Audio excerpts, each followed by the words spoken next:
அடுத்த மாசம் முதல் தேதி உனக்கு நிச்சயதார்த்தம் பண்ணலான்னு இருக்க. டேய், வரதட்சணைக்கு ருசி கண்ட பூனை உருக்கிட்டாவது உஷாராரு. மூதேவி, தெருவுல படுத்த இன்னும் நீ திருந்தல. அப்பா, அண்ணனை ஏமாத்துற மாதிரி என்ன ஏமாத்த முடியாது.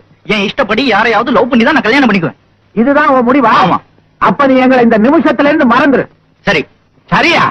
டேய், இப்படி ஒரு புள்ளையே பிறக்கலைன்னு எள்ளும் தண்ணி இறைச்சி தலைமொழிவாண்டா. தலைமுழுகிறது என்ன? தேவசமே கொண்டாடுங்க. நீங்க என்ன சொன்னாலும் என் முடிவை மாத்திக்க முடியாது. என் உடன்பிறப்பு என் கண்ணை திறந்துருச்சு. என்னது? தம்பி தப்பிச்சுட்டான். கிழவன் காலு. கிழவனா? யாரா கிழவன்? பையன் என்ன பண்றீங்க? பையனோட கொஞ்சிக்கிட்டு இருக்கேன்.